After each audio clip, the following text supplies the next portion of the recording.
Преди да започне презентацията на нашия виден колега, искам да кажа няколко думи за асоциацията.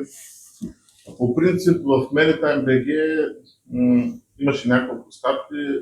Една от мене вчера излезе от капитан Димитров една статия, също интересна, която касае дейността ние като част от Европейската конфедерация на морските капитани. Това, което съм обобщил, ще го резюмирам в моето изложение, в моята статия в Maritime BG, може да я намерите чрез търсачка. Правим, както обещахме, на 3-4 месеца професионална среща с експерти, които са се доказали.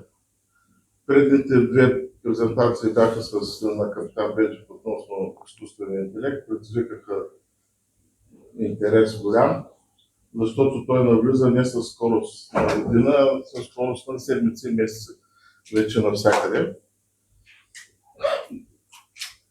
Днес ще имаме съвсем професионална тема относно Сингапур, инцидентите и мнението на капитана. Как да се приготвим, защото добре приготвеният човек обикновено избягва опасност. Продължаваме да готвим форума, който всяка година го правя, Международния форум Maritime Compass, Global Compass, като пак казвам, че всички членове на асоциацията са welcome да дойдат на 8-9 септември.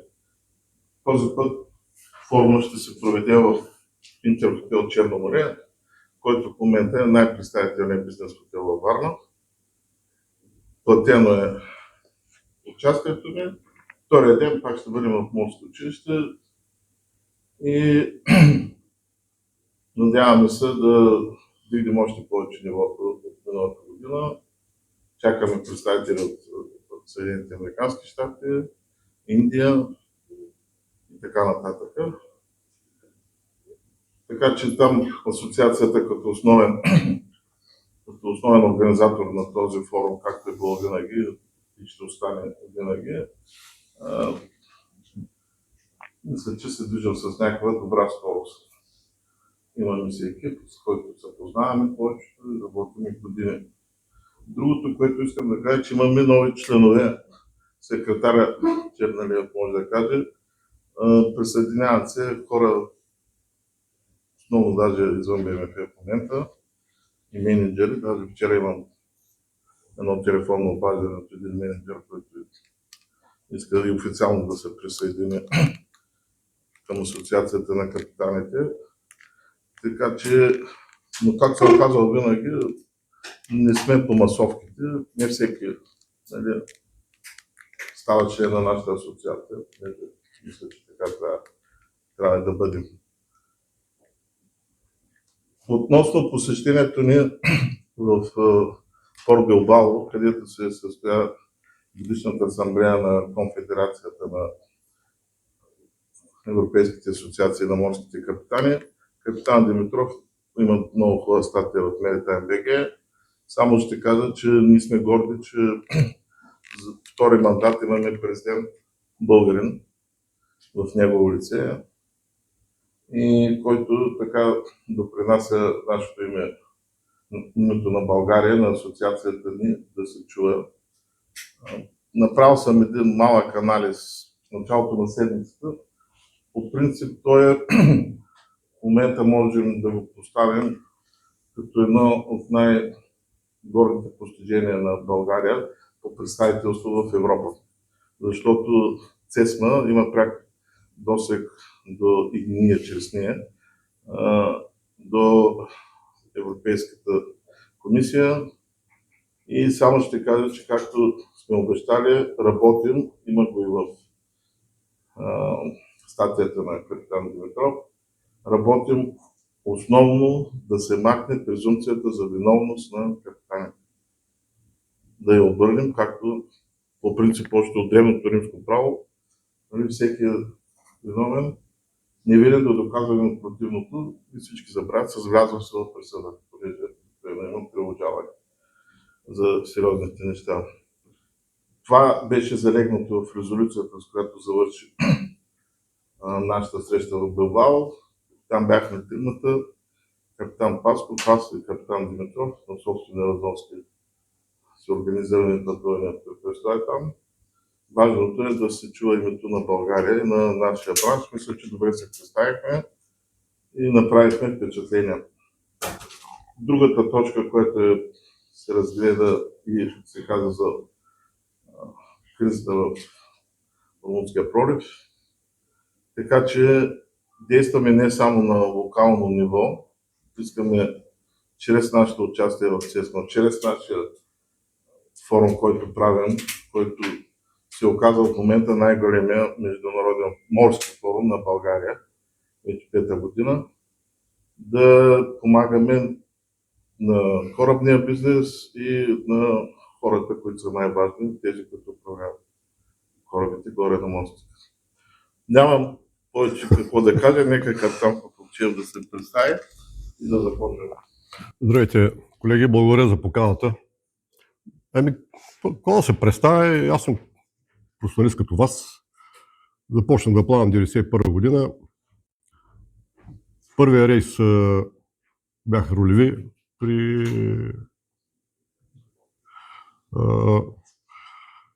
компанията Дончо Меледжиев тогава беше с Black Sea Marine и после с капитан Бузев.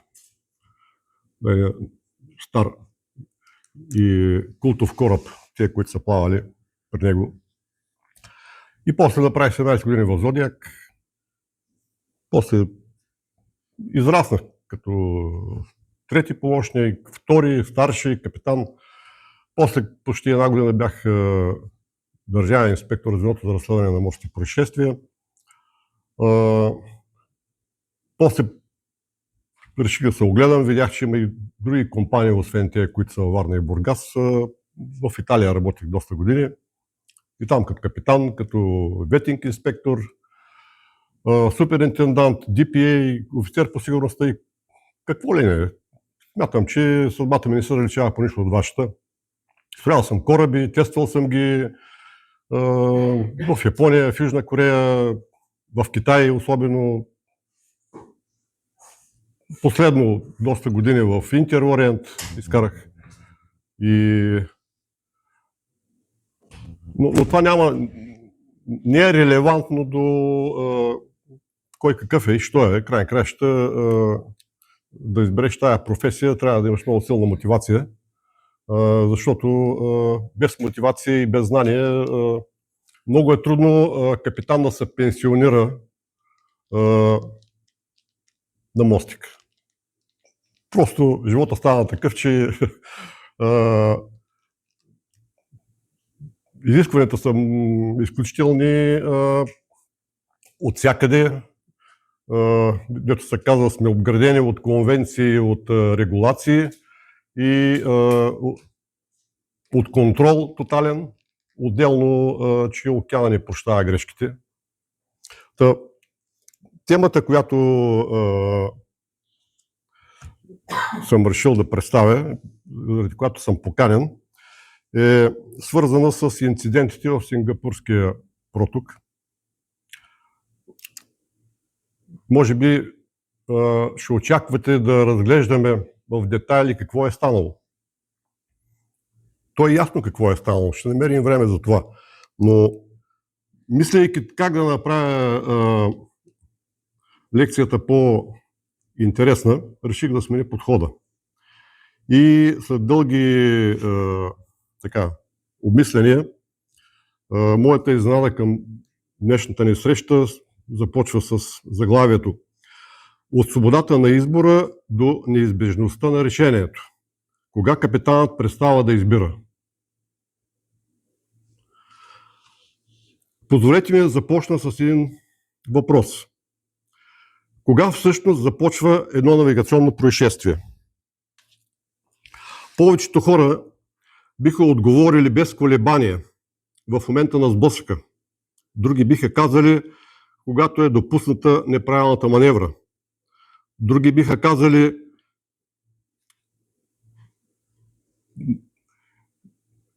общи работи. Но след повече от 20 години на мостика и след анализа на десетки официални разследвания, стигнах до различен извод. Не вярвам, че происшествието започва нито с блъсъка, нито с последната погрешна маневра. То започва много по-рано. Преди няколко години започнах да анализирам официални разследвания на Сингапурското бюро за разследване на транспортните происшествия, публикации на Международната морска организация, изследвания, посветени на корабоплаването в Сингапурския проток. Сега ще направя тук на малко отклонение. Защо? Някой ще каже, какъв взор, нали, се хващате да правите тези задълбочени обсъждания. Ами, исках да се доверявам на екипа на мостика и те да ми се доверяват на мене. И тъй като много често се правяха ротациите, а пък мен съдбата се ме пращаше на един и същи кораб или негов sister-ship и посещението на този всеизвестен Сингапур, котвените стоянки, бункеровъчните, бяха се превърнали посещение един-два пъти в месеца. И тръпката си е доста сериозна. Даже в първите години нямаше и пилотски служби. Казват ти къде да пуснеш котвата и започва едно надпреварване с времето и накрая се озоваваш в една котвена стоянка с стотици кораби. Едните маневрират, напускат, другите търсят място, трети разни бункеровчици и саплай корабчета щетат между тях, тък му се отвори място, де да миниш, то се окаже, че някоя рибарска лодка или някакви буйове. И тъй като целта ми беше екипа да живее с очакването, а не с изненадата от ситуациите, които ставаха всеки ден, реших да систематизирам тези неща и в крайна сметка се получи това, което в момента ще обсъждаме. Както казах, происшествието започва много по-рано. Преди няколко години започнах да анализирам официалните разследвания, както казах, за Сингапурския проток. Първоначално търсих причината за отделните сблъсъци. Очаквах всеки случай да има собствена логика. Различен кораб, различен капитан, различен екипаж, различни метеорологични условия и различни човешки грешки. Колкото повече анализирах, толкова повече се убеждавах, че различията не са най-важното.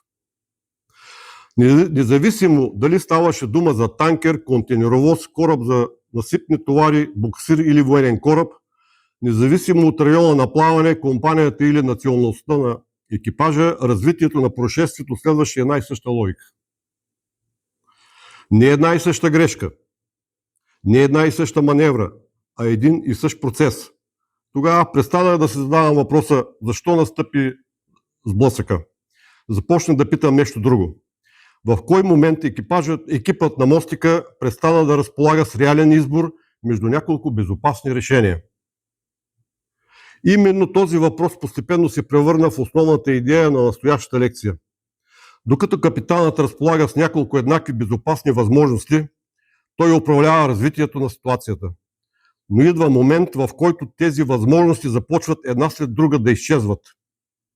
Не внезапно, не драматично, а почти незабележимо. Първо пада една възможност, после още една, след това още една, докато накрая остава само избор между различни степени на риск.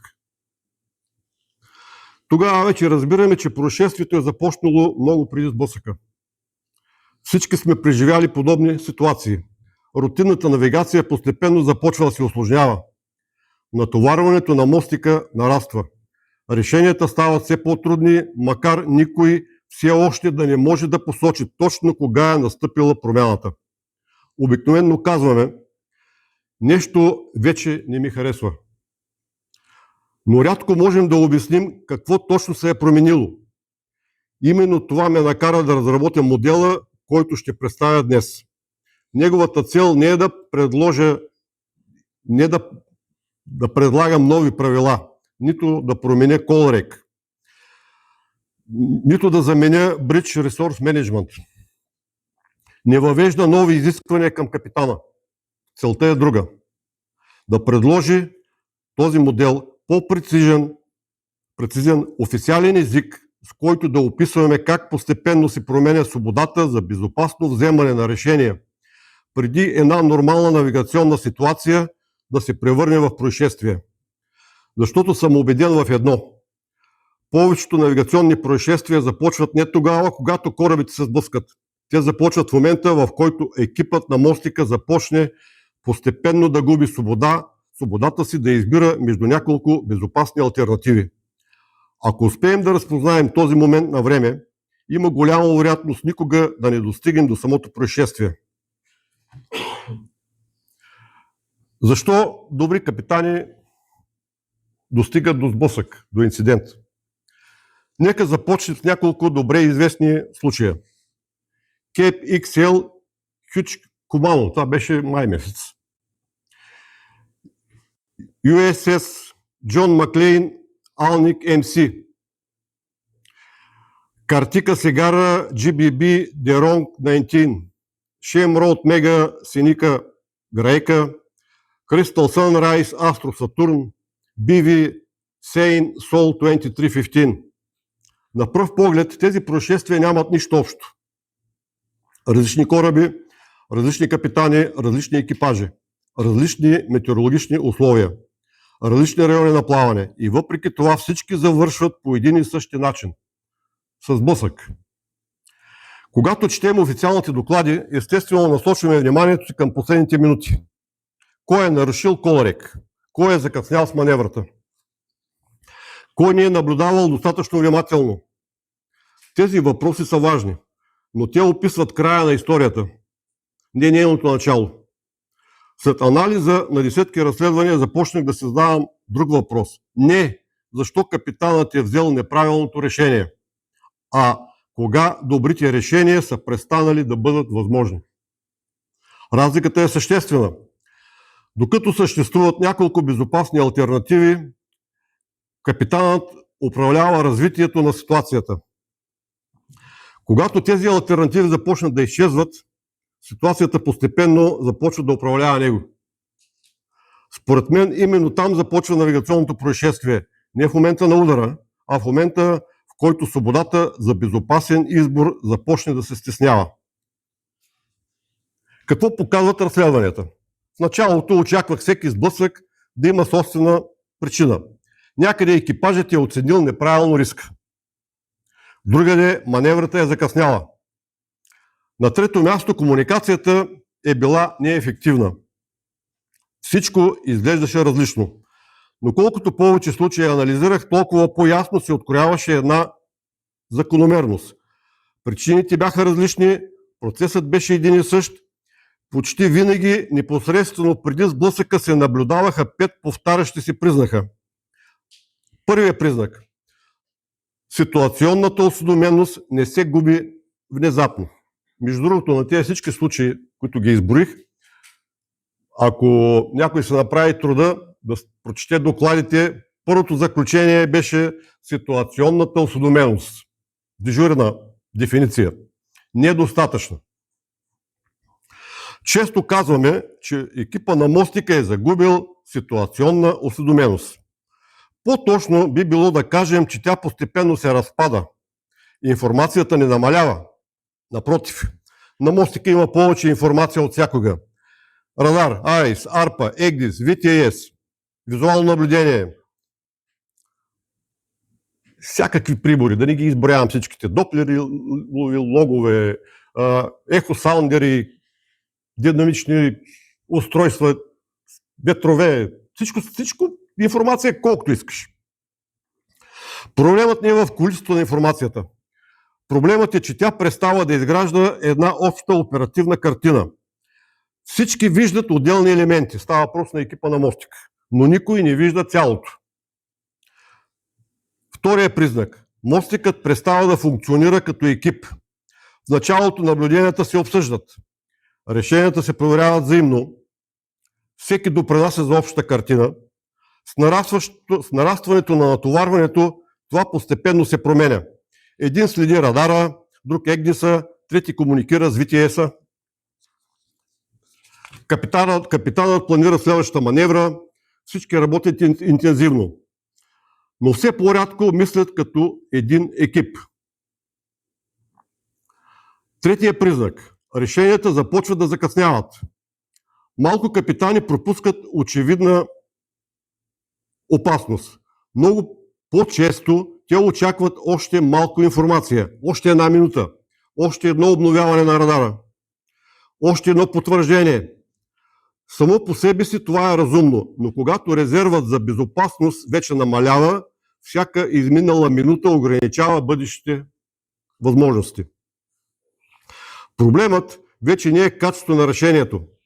Проблема е моментът, в който то се взема. Четвъртия признак. Първоначалният план започва да доминира. Всеки професионалист започва с план. И това е правилно. Но добрият план постепенно може да се превърне в капан. Трафикът се променя. CPA намалява.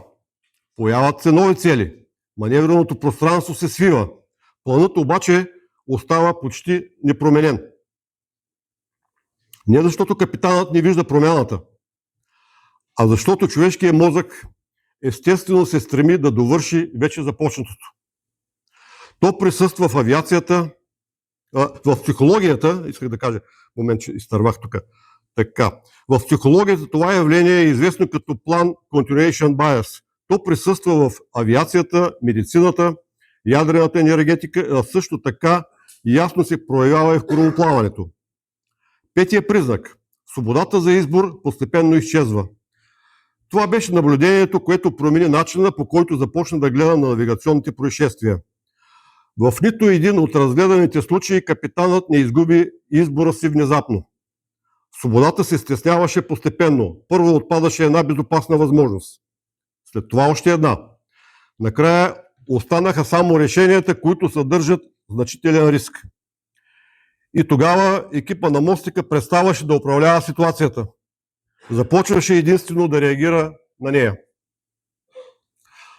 И първият голям извод, който си направих. След десетки анализирани происшествия стигнах до един извод.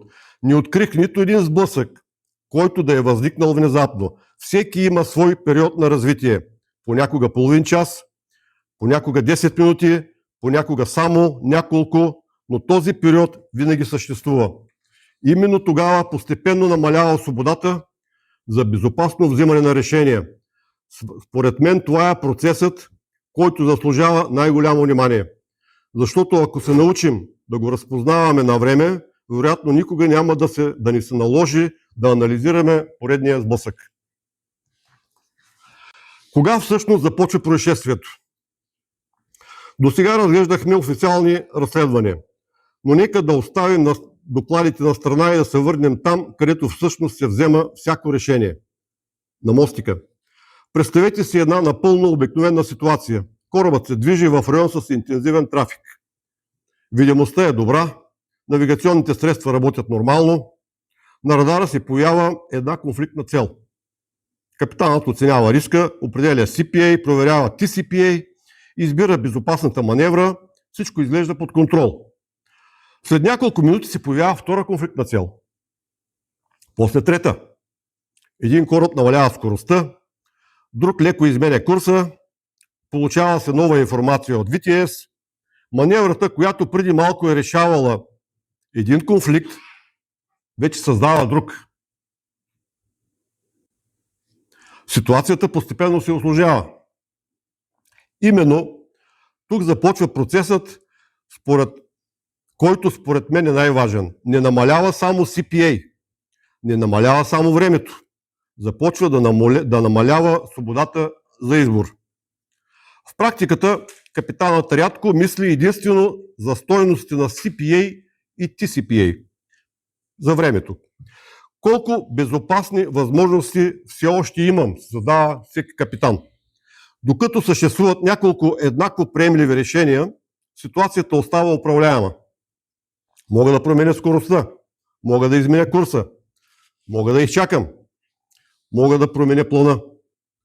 Изборът все още принадлежи на капитана. Но постепенно една след друга тези възможности започват да отпадат. Без груба грешка, без драматичен момент, само защото ситуацията става все по-ограничаваща. Това е преходът, в който най-трудно се разпознава. Няма аларма, няма конкретна стойност на CPA, няма определена минута, всичко продължава да изглежда нормално. Но характерът на решенията вече е различен. В началото капитанът избира между няколко добри решения. Сега, а след това, между две приемливи. После, между едно трудно и няколко лоши. Накрая добър избор вече няма.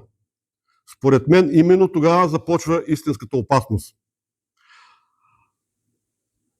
Не защото сблъсъкът е неизбежен, а защото свободата за безопасно управление вече почти е изчерпана.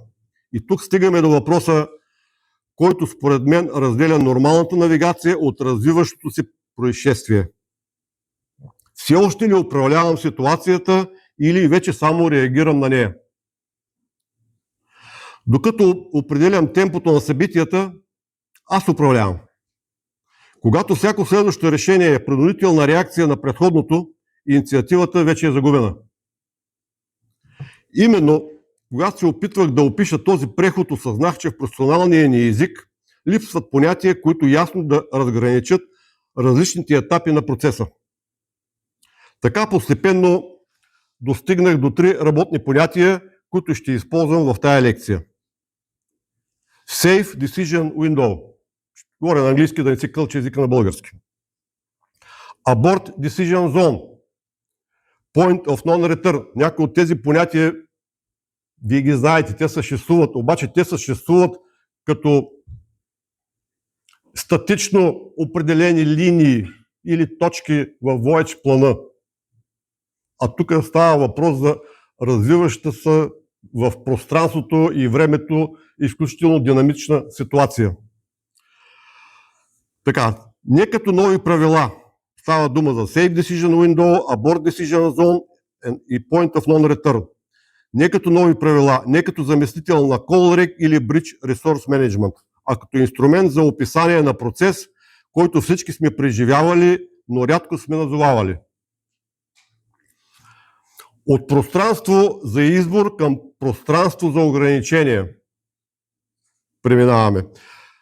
Ако трябва да обобщя всичко казано до тук с едно изречение, то би звучало така. Навигационното происшествие започва, когато свободата за безопасен избор започне да намалява. Представете си навигационната ситуация като пространство.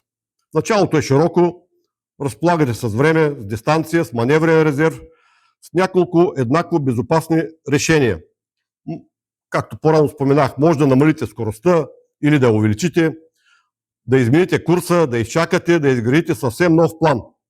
Всички тези решения остават безопасни.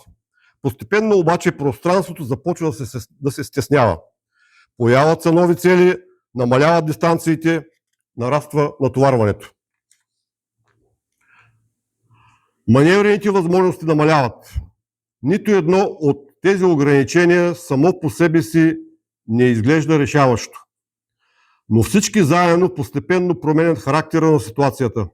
Обикновено оценяме навигацията чрез информация, с която разполагаме. И пак ще изборя. CPA, TCPA, EAS, ARPA, EGDIS, комуникация.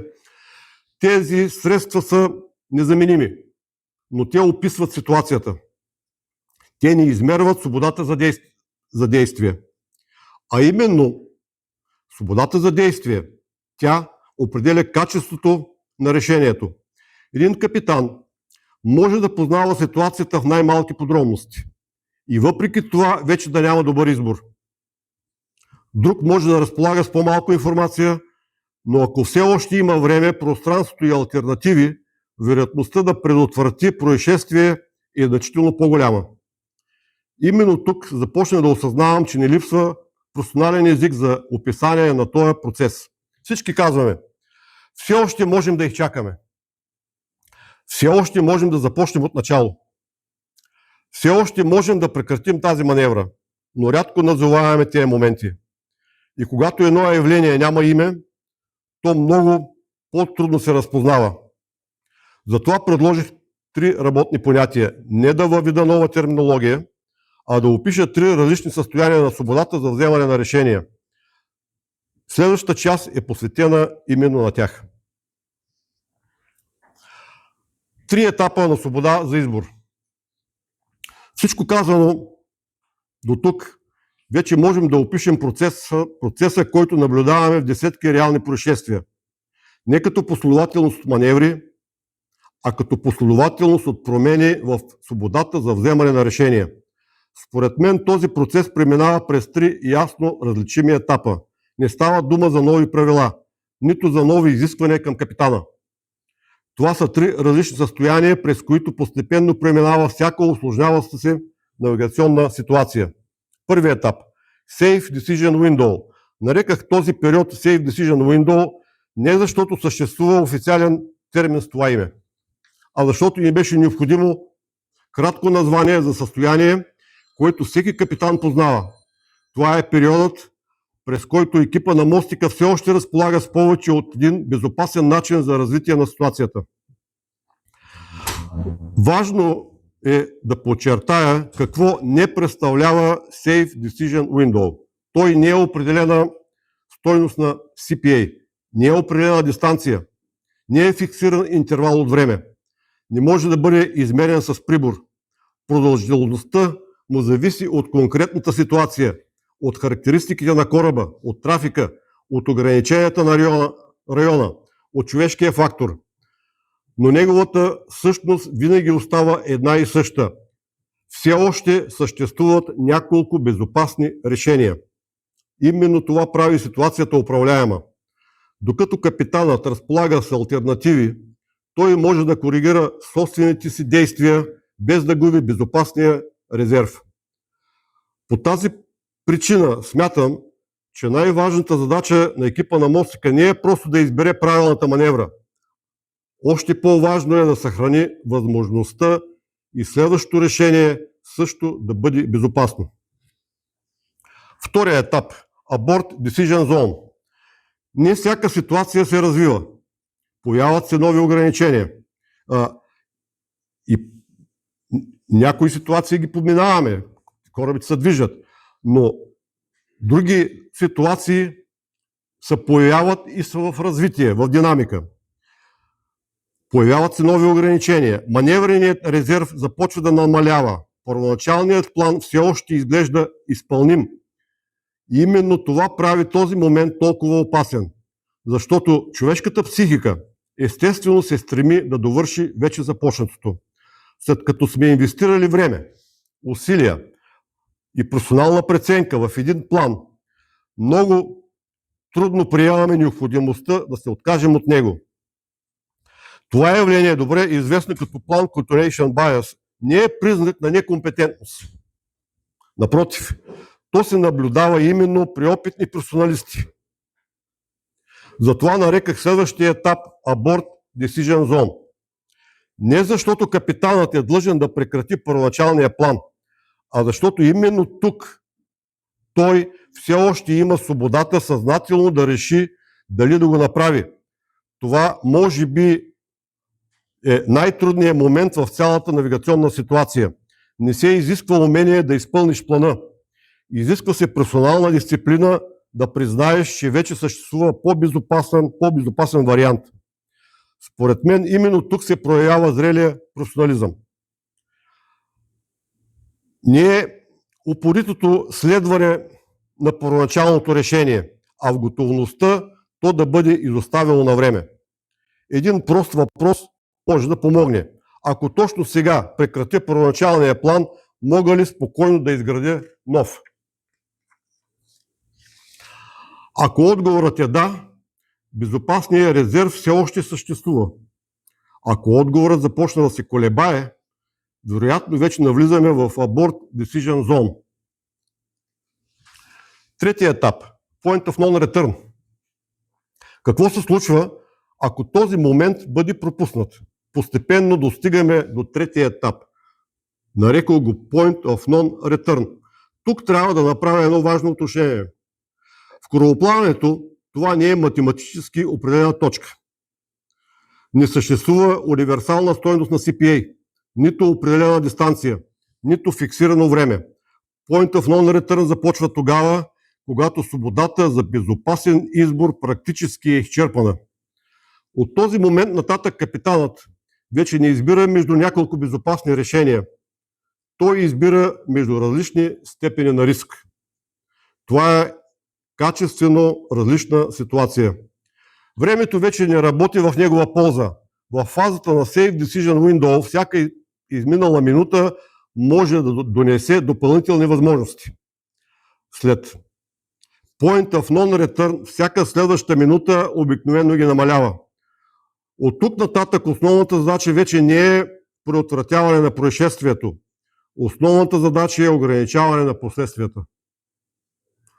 Да се намали относителната скорост, да се увеличи дистанцията, доколкото е възможно, да се избегне вторичен сблъсък, да се защитят хората, да се намалят последиците. И това също е професионализъм. Но вече говорим за управление на последствията, а не за управление на развитието на ситуацията. Така трите понятия образуват единна логическа последователност. Safe Decision Window разполагаме с множество безопасни алтернативи. Abort Decision Zone все още можем съзнателно да се откажем от първоначалния план. И Point of Non-Return безопасните алтернативи практически са изчерпани и усилията вече са насочени към ограничаване на последствията. Това не са три отделни събития. Те са трите последователни състояния на свободата за вземане на решение. Именно този преход, според мен, описва истинското начало и развитието на повечето навигационни происшествия.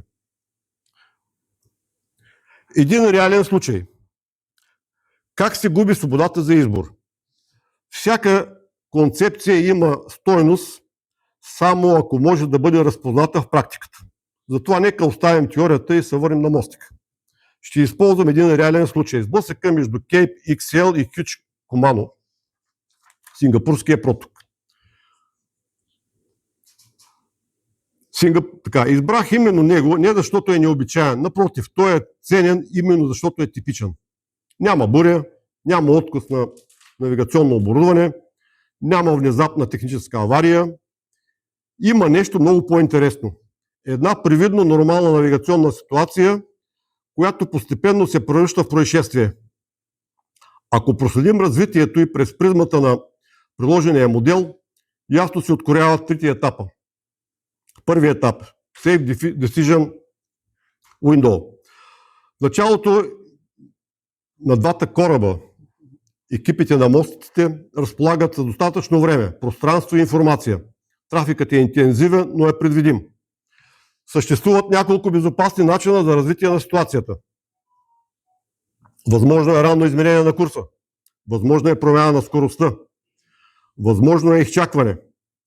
Възможно е ранна координация с останалите участници в движението.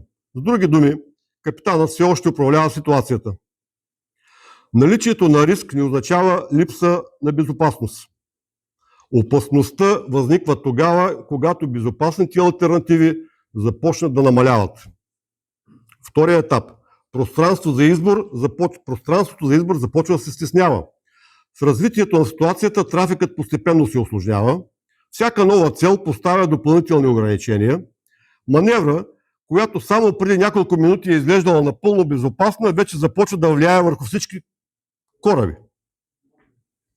Решенията престават да бъдат независими. Всяка промяна създава нови последици. Това е моментът, в който първоначалният план все още изглежда изпълним. Именно за това възниква естественото желание той да бъде довършен. И тук се проявява това, за което споменах, Plan Continuation Bias. Не защото капитанът не разбира ситуацията, а защото човешкият мозък естествено предпочита да продължи вече започнато действие, вместо да изгради нов план под натиск. На този етап все още съществува възможност първоначалният план спокойно да бъде изоставен. Не защото е погрешен, а защото вече не е най-безопасният. Това е Abort Decision Zone. Според мен именно тук се намира най-голямата практическа стойност на модела. Официалното разследване неизбежно пита каква маневра е трябвало да бъде изпълнена. Предложеният модел задава друг въпрос. Кога е било най-разумно първоначалният план доброволно да бъде изоставен? Само ще ви припомня за какво става дума.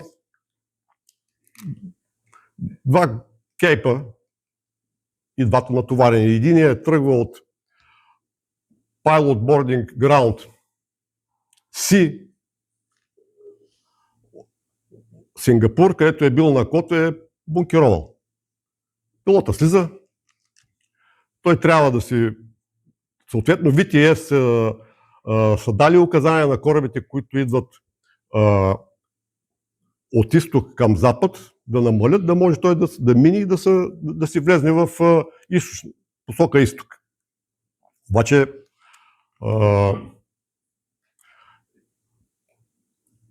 може би той само с едно отклонение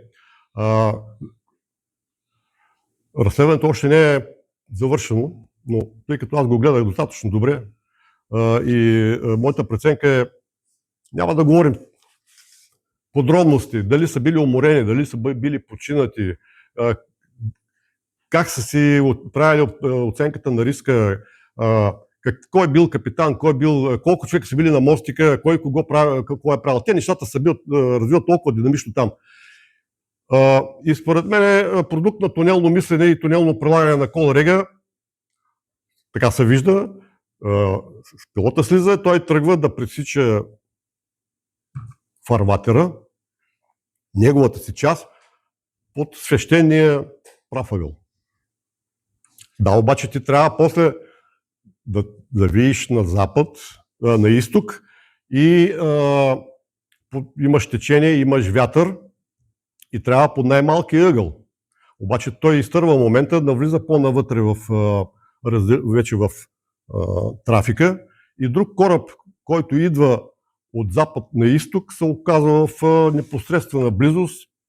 Единият няма маневрени възможности, няма скорост, корабът дрейфа, другия е разчитал, че ще може да си кара така на маневрен режим с по-висока скорост, което си е негово право. И така се бяха ударили, че после една седмица не можеха да ги разделят.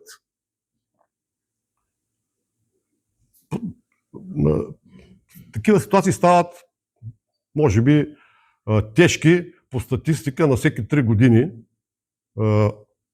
на този район. Едните кораби излизат, пресичат трафика и трябва да тръгнат на изток. Тези пък най-лесно е, когато дойдеш от изток, бункероваш, излезеш и после продължиш на запад. Въпреки че и там стават истории, защото миналата година кораб на една известна компания, няма да казвам всяка коя, идва от запад, трябва да пресече трафика, да вземе пилот, отиде да бункерова. Обаче, очевидно, че не си е правил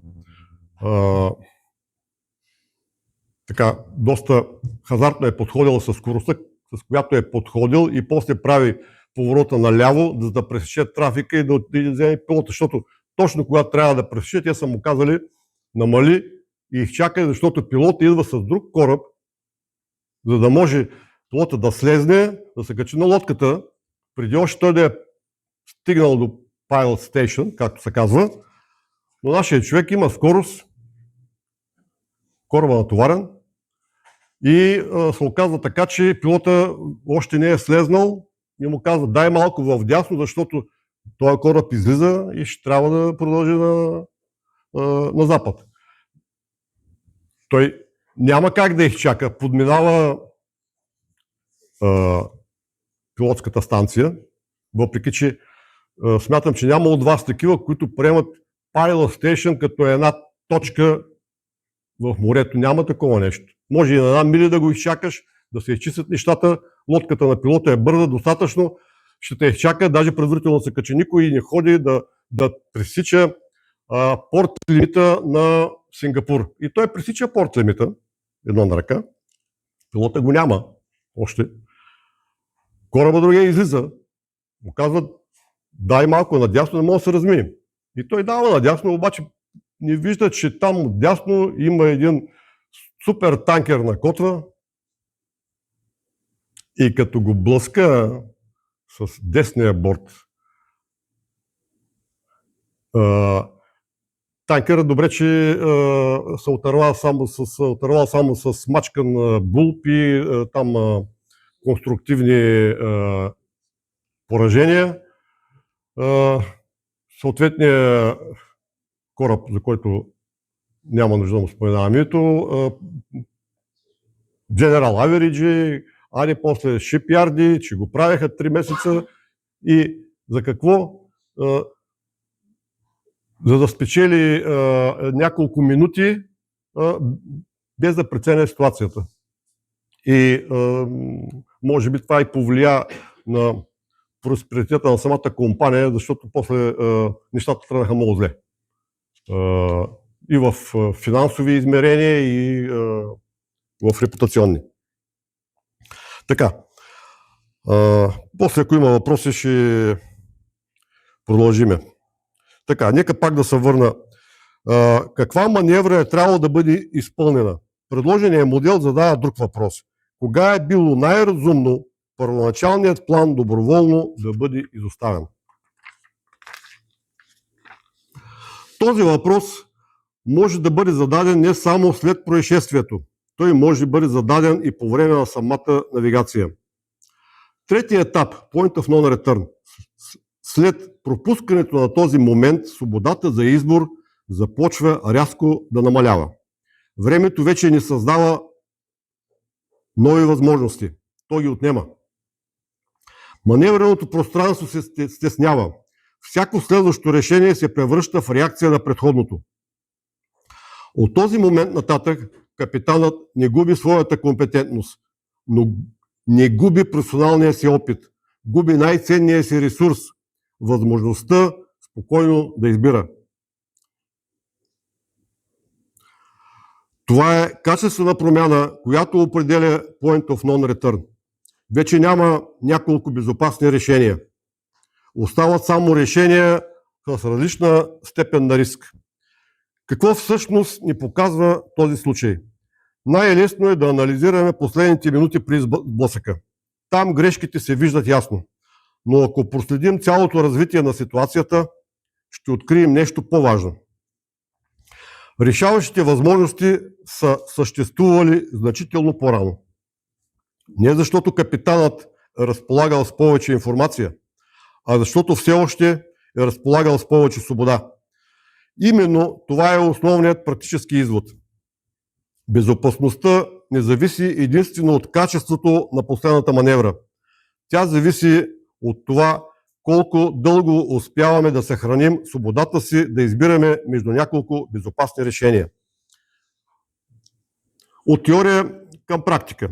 След като представих този модел пред вас, скъпи колеги, капитани, пилоти, преподаватели по навигация, почти винаги получавах един въпрос. Аз това исках само да спомена, че това нещо то не е направено от вчера за днес. Използвал съм го в опита си години наред, както казах, за да мобилизирам екипажите, с които съм работил, и нещата сами по себе си се синтезираха, рафинираха, за да стигнат до консистенцията на това, което се опитвам да кажа. Така. Само да... Почти винаги получавах един и същ въпрос. Добре, но как това ще ми помогне на мостик? Колегите питат. Това е напълно естествен въпрос. Всеки модел има смисъл само ако подпомага практиката. Моят отговор е прост. Предложеният модел не променя, както казах, правилата за корабоводене, не заменя Call Rec, не заменя Bridge Resource Management, не въвежда нови процедури. Той предлага различен начин да наблюдаваме развитието на навигационната ситуация. Обикновено оценяваме риска през показателите като CPA, TCPA, курс, скорост, движение на целите, информация от навигационните системи. Всички тези инструменти остават незаменими. Но към тях бих добавил още един въпрос. Колко свобода за безопасен избор все още имаме? Това не е параметър, който може да бъде измерен. Той не се появява на радара. Не се изчислява автоматично. Но всеки опитен капитан интуитивно усеща кога ситуацията започва да го затваря.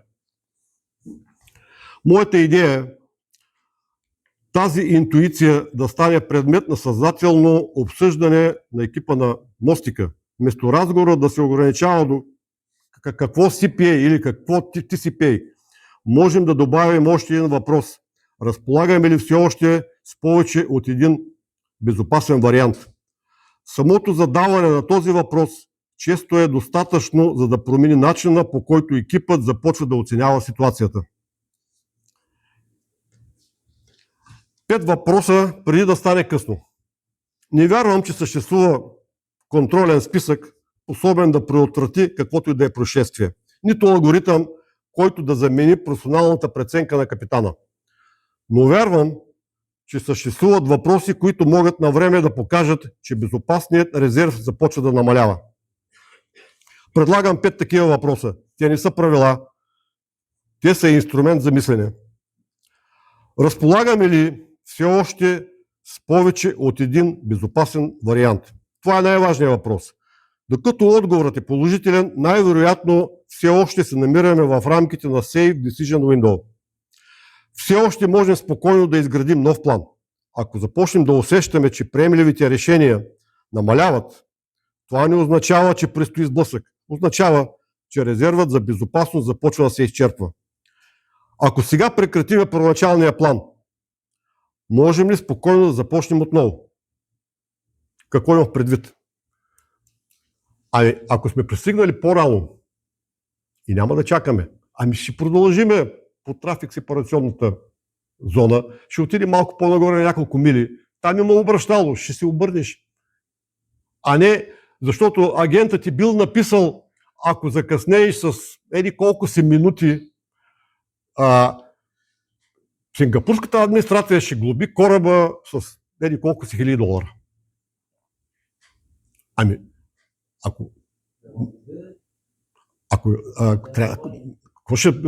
Трябва ли да решаваме колко пари ще плати там, колко хиляди долара, че трябва да се преблокира пилота, вместо да влезнем в ситуация, където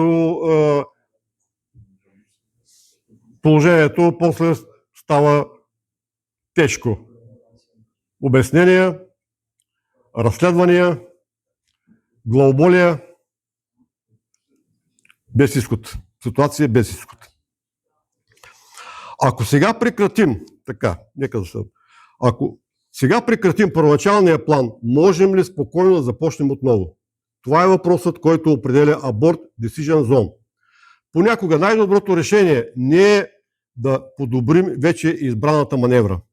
Понякога най-професионалното решение е спокойно да се откажем от нея и да започнем от начало.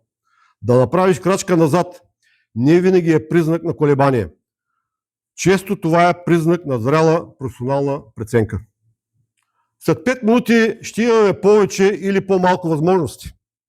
Защото винаги си казваме, всяко се разминат нещата. След 5 минути може би ще има друга възможност. Този въпрос измесва вниманието от настоящето към развитието на ситуацията. Ако очакваме, че след няколко минути свободата ни за избор ще бъде още по-малка, вероятно най-доброто решение е да действаме сега. Навигацията рядко наказва ранното безопасно решение. Много по-често наказва закъснялото. Все още ли управляваме ситуацията или вече реагираме на нея? Този въпрос, който най-добре показва дали инициативата все още е в наши ръце. Докато ние определяме темпото на събитията, ситуацията остава управляема. Но когато всяко следващо решение е единствено реакция на предходното, трябва да приемем, че свободата ни за избор вече намалява. Това е моментът, в който екипа на мостика трябва съзнателно да забави темпото. Доколкото обстановката позволява да възстанови общата картина и да прецени възможните алтернативи. Ако продължим по същия начин, няма ли след малко вече да е късно? Това вероятно е най-трудният въпрос, защото изисква да признаем, че настоящия план може би вече не е най-добрият. Но именно той отличава активното управление на риска от пасивното наблюдение на неговото развитие. Колкото по-рано се го зададеме, толкова по-голяма е вероятността никога да не достигнем до point of non-return. Ако трябва да сведеме целият модел до едно единствено изречение, то би звучало така. Разполагаме ли все още със свободата спокойно да изберем друг безопасен начин за развитие на ситуацията? Според мен това е въпросът, който трябва да присъства на всеки мостик. Не защото дава готов отговор, а защото ни напомня, че безопасността зависи не само от качеството на конкретното решение, а и от способността ни да съхраним свободата да вземем следващото. И към приключване. В началото на тази лекция поставих един въпрос. Кога всъщност започва едно навигационно происшествие? Интуитивният отговор е ясен. В момента на сблъсъка или с последната неправилна маневра. След анализа на множество официални разследвания и години практически опит стигна до различен извод. Според мен происшествието започва много по-рано. То започва в момента, когато екипът на мостика започне постепенно да губи свободата си да избира между няколко безопасни решения. Тази промяна почти никога не настъпва внезапно. Тя се развива постепенно. Първо отпада една възможност, след това още една, след това още една. Докато в един момент изборът вече не е между добри решения, а между различни степени на риск. Именно този процес се опитах да опиша през предложения модел. Не като нова теория, която да замени утвърдените принципи на корабоплаването. Или по-малко като алтернатива, както казах, на Colrec, Bridge Resource Management или съществуващи методи за оценка на риска. Напротив, моделът стъпва върху тях. Неговата цел е друга. Да предложи още една гледна точка към начина, по който се развива навигационната ситуация. Обикновено анализираме происшествията, като търсим последната грешка, последната маневра, последното неправилно решение. Но може би по-полезният въпрос е друг. Кога започнахме да губим свободата си да вземаме безопасни решения? Ако успеем да разпознаем този момент, вероятно ще предотвратим много повече происшествия, отколкото ако просто анализираме техния край. Затова бих искал да оставя на всеки член от екипа на мостика само една мисъл. Не е важно единствено дали настоящото решение е правилно. Също толкова важно е дали след него ще продължим да разполагаме достатъчно време, пространство и възможности, за да вземем и следващото решение безопасно. Защото това е истинския резерв на безопасността. Не пространството около кораба, не стойността на CPA, не времето за най-близкото сближаване, а свободата да избираш. Докато тя съществува, капитанът управлява развитието на ситуацията. Когато започне да изчезва, ситуацията постепенно започва да управлява капитана. И ако трябва да запомните само едно изречение от днешната лекция, бих искал то да бъде следното. Истинският професионализъм не се проявява в способността да намерим правилното решение, когато вече нямаме избор. Той се проявява в способността достатъчно рано да разпознаем момента, в който все още имаме избор и да го използваме. Благодаря за вниманието.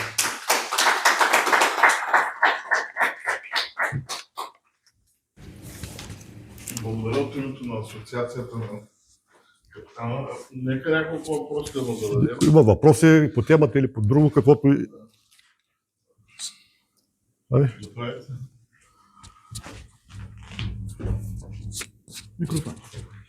Благодаря. Поздравление на Благодаря. ректора и на всички.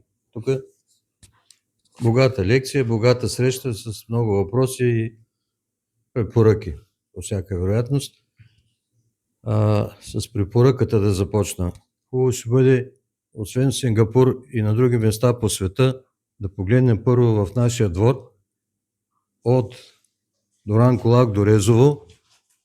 Сравнително често има достатъчно происшествия за анализ.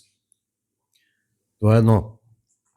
Второ, във връзка с модела, който казвате, има толкова много хубави идеи. Той е многостранен модел. Една от страните само ще се опитам да опиша или да подскажа.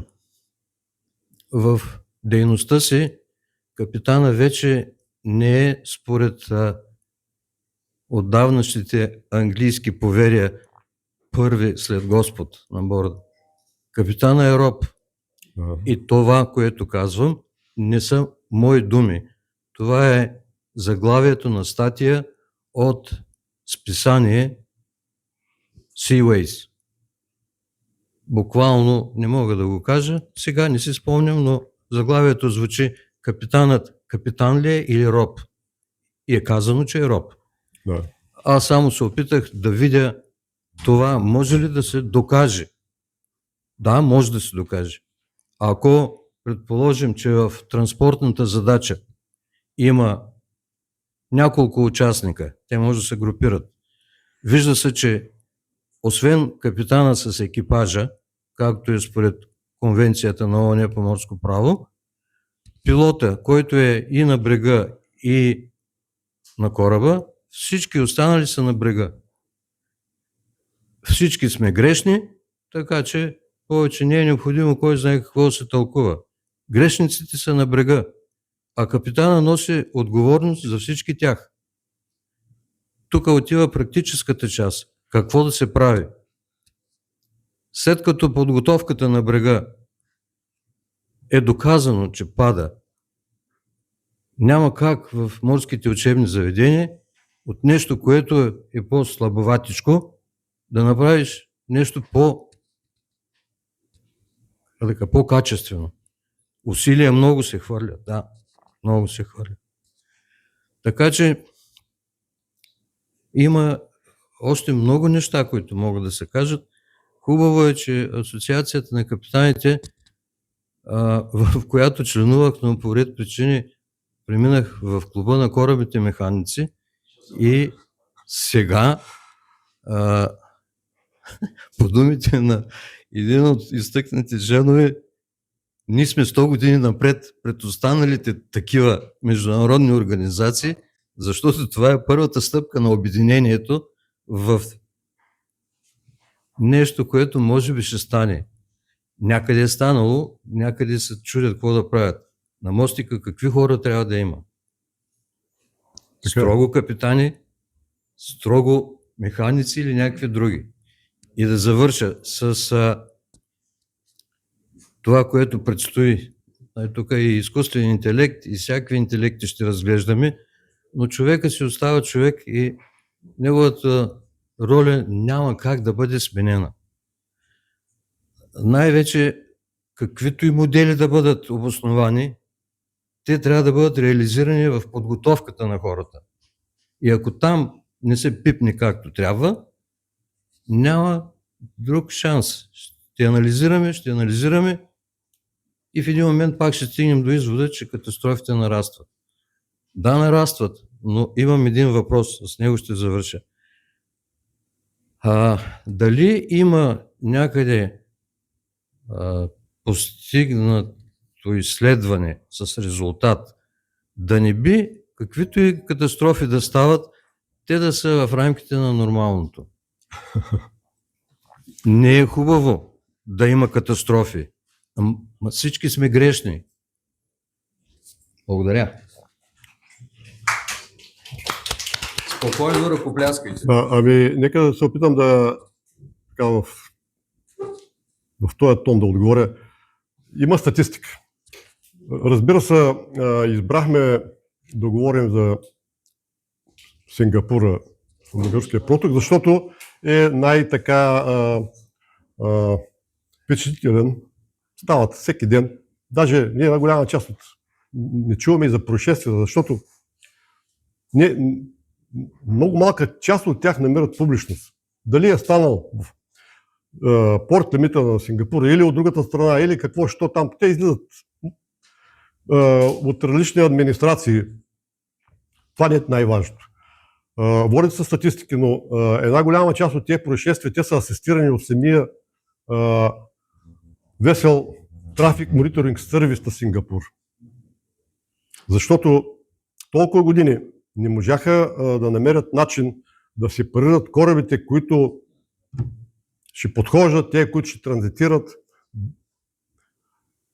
много случаи те викат някой, отговаря трети, а той е за който се отнася информацията, дали да намали, дали да изчака. Той научава, когато стане ситуацията. Някой друг. Радиотрафика е толкова наситен, че и 5 човека да слушат какво се опитат да им кажат, бръмчи от всякъде. Не е за разправяне. И другото е, че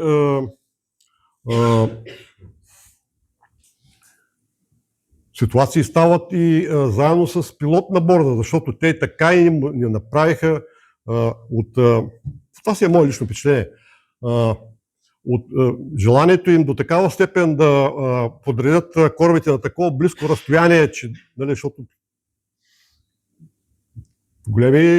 голям трафик има. Пускаш котва, кораба като завърти с другия остава на кабел ти половина разстояние. Нали, то чак пък такава амбиция да са правят пари от тези такси, от тези пилотажи, от тези бункеровщици. Но изглежда от едната страна стоят големите пари, които движат бизнеса там. Бункеровщици, снабдители, ремонти и така нататък, и получаване на резервни части, смяна на екипажи. От другата страна пък стоят вълците от клубовите, които чакат да стане происшествието, за да могат да си вземат тяхното там. Това е голям бизнес. Клас. P&I клубове. Всякакви инспектори от администрацията и какво ли не. Ако искаха, предполагам, можеха. Защото едно време хаосът беше такъв, че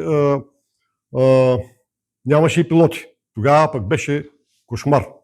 Кошмар беше и толкова адреналин се събираше, може да има и колеги, те могат да споделят, че като отидеш един път там и като се измъкнеш после, адреналина ти държи влага за до следващия контракт.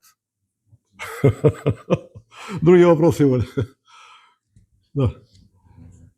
Ами аз първо искам да благодаря за стойностната лекция на нашия колега капитан Папукчеев и да кажа, че като член на асоциацията от времето на една предходна такава, когато капитан Димитров беше поканил покойния мир на праха му Владимир Владимиров и една съдийка от Варненския съд, от тогава горе-долу може би съм и изтървал някои от лекциите, ако има такива, да бъда извинен, но от тогава не си спомням такава практически приложна и смислена среща и лекция на асоциацията, която да има пряка приложност и полза за членовете. Тогава аз след оная лекция изпитах горе-долу същото чувство замислих се, че това са неща, които реално могат да се случат на всеки и си казах, ето това е ползата от членуването в асоциацията, за да може всеки по-млад капитан да се поразмисли на тези ситуации и да вземе някаква полза. И второ, искам да потвърдя за това, което спомена капитан Папукчеев. Аз съм виждал изключително амбициозен и квалитетен капитан. За какво ниво на стрес става въпрос, макар че кораба беше много стар. И се спомням как никога не бях виждал сънните му артерии да дункат с такава сила. Естествено, тогава не го запитах и при един последващ разговор, след като бункерувахме и се заминахме, той ми сподели, че има и няколко предходни бункеровки, но именно познанията за ситуацията в района, плюс познанието за трудната управляемост на кораба, който беше тогава, може би, най-стария каркерер, са довели до изпитанието на този стрес.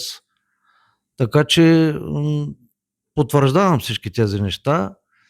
И трето, ако мога отчасти от свое име да отговоря на капитан Александров, ние водихме дискусия предварителна с капитан Папукчев заедно с колегата Стоянов и доста мислехме, той направи и други предложения. Не бяха само за района на Стрета в Сингапур и Сингапур Алкоричерия, но идеята беше и във връзка с последния инцидент груп там, който беше настъпил, и от желанието на повечето млади капитани, които минавайки там през пролива, изпитват същия подобен стрес.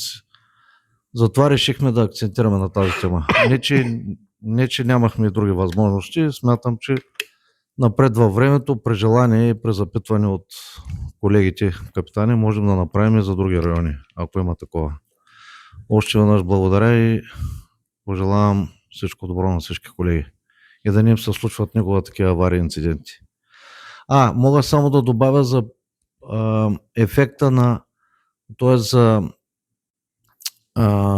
чувството на страх у младите колеги да бъдат обвинени за прекалена предохранителност или комплекса на изграждане на имидж за страхливия капитан, така да го кажем. Това е част от заложеното в лекцията като извод, защото аз съм го изпитвал върху себе си в няколко компании, в желанието си капитана да следва дадени оперативни, портови, VTS инструкции, в прекалено голямото желание да следва супер точно тези неща, именно той навлиза в тази некомфортна зона на намаляне на броя му на правилни решения.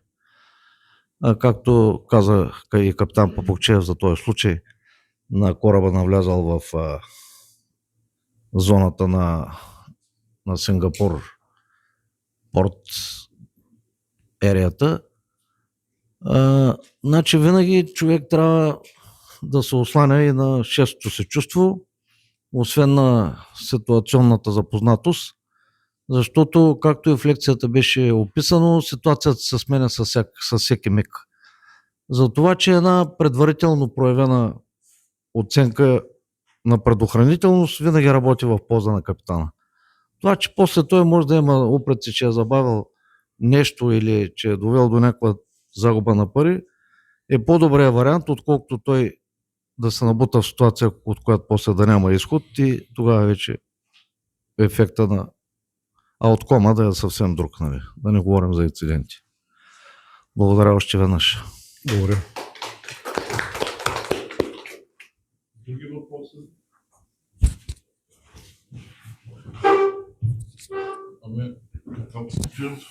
Благодаря. Благодаря. Благодаря ви за вниманието и нека да управляваме ситуациите, вместо те да управляват нас.